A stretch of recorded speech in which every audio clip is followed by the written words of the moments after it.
Doctor صاحب جو وسوسے ہیں وہ جادو ہونے میں اپنا کتنا کردار ادا کرتے ہیں؟ مطلب کتنا نقصان ہوتا ہے وسوسوں کی وجہ سے؟ کتنی مدد ملتی ہے جادو کو ہونے میں؟ عدنان بھائی، وسوسوں کا جو مسئلہ ہوتا ہے اس میں جادو کے اثر انداز ہونے میں بہت زیادہ وسوسہ مدد کرتا ہے۔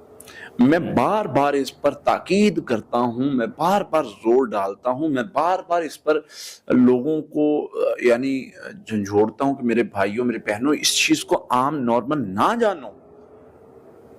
جادو آپ کو ہاتھ سے پکڑ کر کہتا ہے کہ میں جادو ہوں اور میں آپ پر اثر ہو گیا ہوں، اب یہ کام کرو۔ کیسے ہوتا ہے؟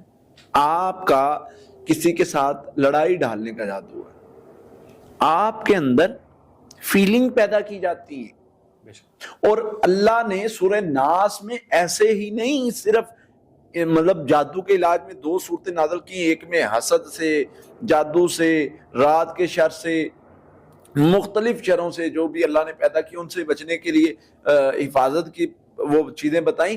دوسری صورت میں صرف وسوسہ۔ وہ وسوسہ کیوں ہے دوسری صورت میں صرف؟ جی اس کی ریزن یہ ہے کہ وسوسے کے ذریعے انسان کو کنٹرول کیا جاتا ہے، بالکل وسوسے سے انسان مینج ہوتا ہے۔ تو وہ وسوسے کے ذریعے انسان کو کنٹرول کر کے اس کے بعد اس سے وہ کروایا جاتا ہے جو چاہتا ہے جادوگر۔ آپ نے کیا کرنا ہے؟ اپنی ول پاور کو اس لیول پہ لانا ہے، اپنے وسوسے کو کنٹرول کرنا ہے کہ جو نیگیٹو تھاٹس شیطان میرے اندر ڈال رہا ہے، نیگیٹو فیلنگ مجھے آ رہی ہے، میں اس کو کنٹرول کروں۔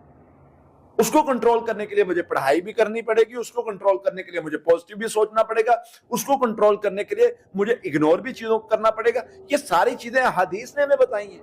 قرآن کہتا ہے اچھا گمان رکھو، برا گمان نہ رکھو۔ اب برا گمان سے کیا بنتا ہے؟ وسوسہ، برا وسوسہ آتا ہے، وہ گمان بنتا ہے اور عمل بن جاتا ہے۔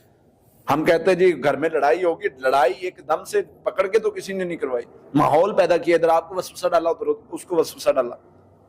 تو یہ وسوسے کی گیم بڑی مطلب حاوی ہے، شیطان وسوسے کے ذریعے آپ کو کنٹرول کرتا ہے۔